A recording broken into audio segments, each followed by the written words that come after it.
Tuhan Yesus? Mamanya aja dia masuk Islam kan? Aduh, kalian ini kok tersesat semua sih satu keluarga? Wah, ada tersesat. Nggak ada kami tersesat.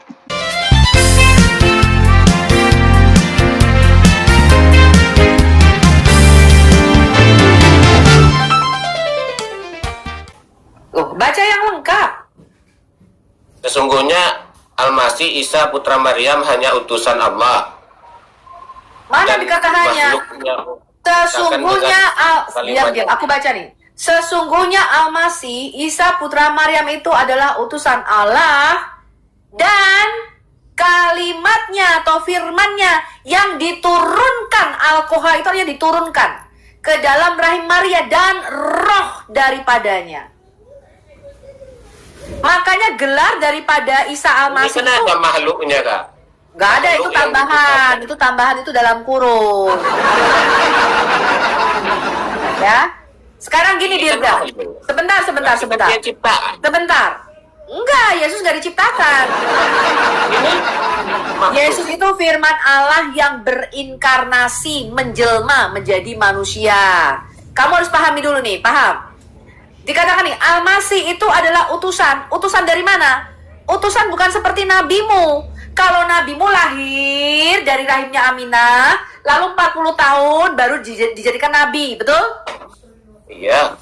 Kalau Isa Al-Masih tidak begitu di dalam Quranmu. Isa itu diutus turun dari surga. Paham? Karena dia adalah kalimatnya Allah. Paham? Dia adalah firman Allah yang di dalam diri Allah. Dia bukan manusia seperti kamu dan saya.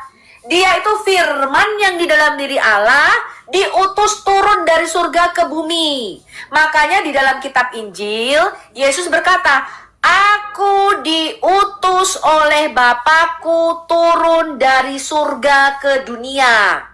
Paham? Jadi dia itu nggak seperti kamu dan saya, lahir baru diutus, enggak. Dia itu diutus dari surga, baru lahir. Jadi gini, sebelum Yesus dilahirkan, dia sudah ada dulu sebagai firman daripada Allah. Makanya Isa Al-Masih di dalam hadis Anas bin Malik halaman 72, gelarnya adalah firman Allah dan roh Allah. Kalimatullah dan rohullah. Paham? Kenapa Isa disebut kalimatullah dan rohullah? Karena dia bukan manusia seperti kamu dan saya. Tapi dia aslinya nih ya. Aslinya itu dia tuh kalimatnya, firmannya yang diutus dari surga turun ke bumi. Bukan dia lahir kemudian diutus jadi nabi, enggak.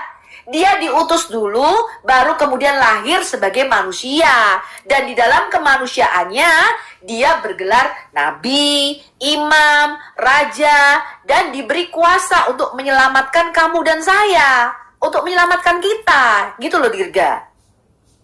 Makanya Alkitab mengatakan, di bawah kolong langit ini, tidak ada nama lain yang diberikan oleh Allah, yang olehnya kita bisa diselamatkan, kecuali di dalam nama Yesus Kristus. Jadi kamu kalau tidak mengikuti Tuhan Yesus, kamu tidak bisa selamat. Kamu nanti masuk ke surga hayalanmu itu yang penuh dengan 72 bidadari itu. Selamat dari mana kataku? Ya banyak menang lah kami, Kak. Kan Yesus kan datang ke bumi ini menghapuskan dosa-dosa manusia. Jadi agama, termasuklah agama kami. Maksud kamu gimana termasuk agama kamu? Yesus nggak datang bawa agama. Ya, jadi dia datang bawa apa, Kak? Bawa sempak? Iya. Kok bawa sempak? Aja kok. Mana ada di surga sempak? Kok jangan ngaco kau. Kan dia disalib itu sempak dia, Kak.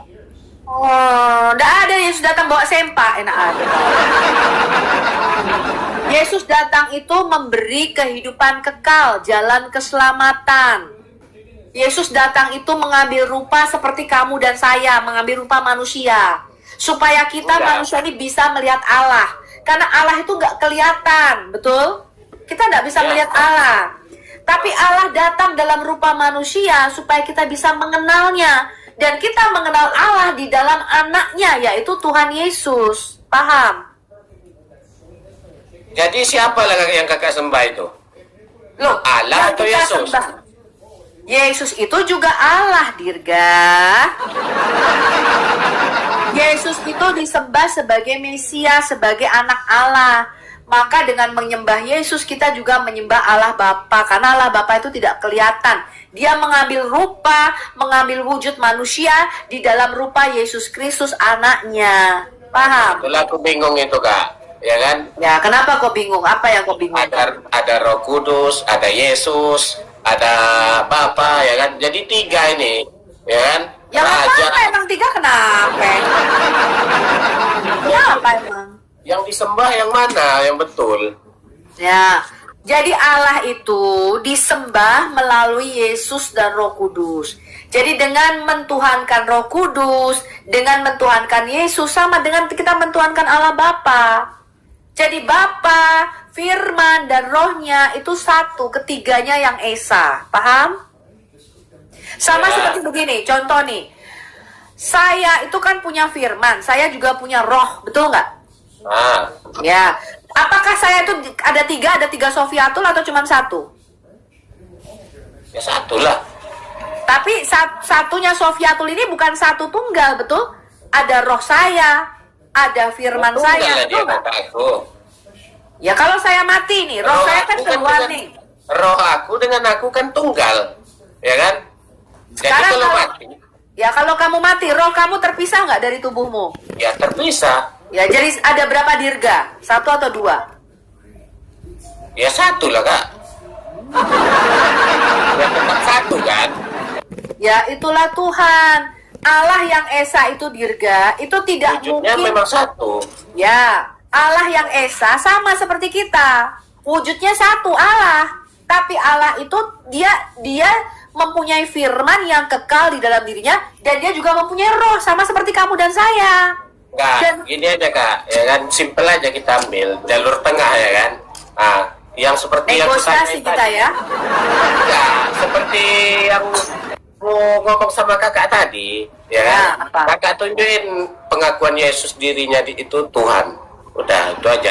Jangan Oke, Tuhan sekarang ya. saya tanya. Kalau Tuhan beda dengan Sekarang Tuhan. saya tanya, menurut kamu Ah. firman Allah itu ciptaan apa makhluk? Ciptaan apa pencipta? Aku nanya sama kakak, kakak nanya sama aku. Enggak, aku mau kamu logika dulu. Coba, mungkin istrimu lebih pintar. Biasanya yang perempuan lebih pintar. Coba, Deborah, aku tanya sama kau. Firman Allah itu ciptaan apa pencipta, Deborah? Kasihan ini Deborah si Manungkal. Kalau firmannya kita, oh, Hah? Firman ciptaan? jadi Berarti kau sudah murtad dari Islam. lagi. Coba, Deborah, firman Allah itu ciptaan apa pencipta? Pencipta. Ini biasanya perempuan lebih ini nih, lebih pinter. Deborah, Jawab ya. bimbinglah kalian Ya. dua-dua ini supaya menerima Tuhan Yesus. Deborah, Dia lagi galau ini, Kak. galau mau menerima Tuhan Yesus. Mamanya aja dia masuk Islam, Kak. Aduh, kalian ini kok tersesat semua sih satu keluarga. Ada tersesat, nggak ada kami tersesat. Udah di jalan yang benar ya kami ini. Kakak yang tersesat. Loh, bagaimana mungkin kalian di jalan yang benar sedangkan kalian tuh nyembah batu? Mana yang kami sembah batu?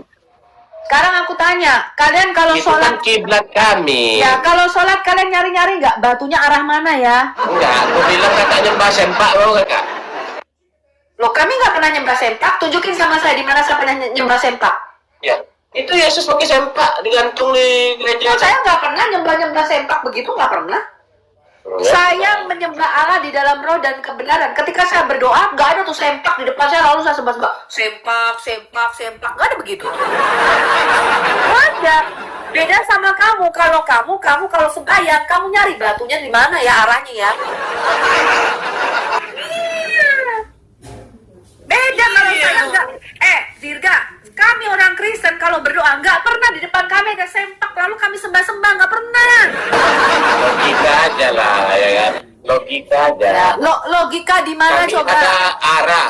Kami ada arah yang namanya kiblat. Kalau umpamanya orang kakak, ada nggak arah kiblatnya? Kemana? Nah, Yesus mengatakan di dalam Yohanes pasal 4, telah tiba saatnya kamu tidak lagi menyembah Allah di Yerusalem maupun di Gunung Gerizim. Kamu nggak pakai kiblat. Karena Allah adalah roh, maka kamu harus menyembah Bapa di dalam roh dan kebenaran. Karena sekarang Allah...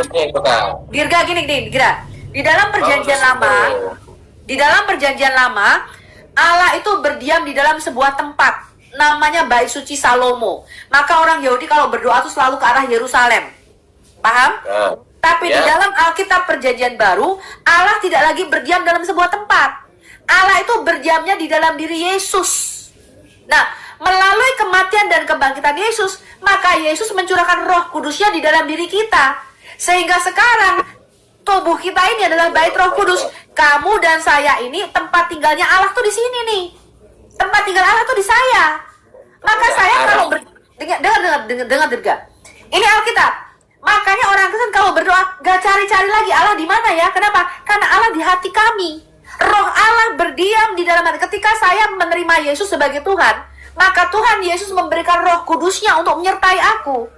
Dan ketika aku menjadi bait Roh Kudus, aku menjadi rumah Allah, maka nggak pergi lagi ke Yerusalem, nggak perlu. Aku tidak lagi pergi ke Mekah, nggak perlu. Karena rumah Allah itu ada di sini, ada di dalam diriku. Kalau kataku, lo kok harus ke Mekah?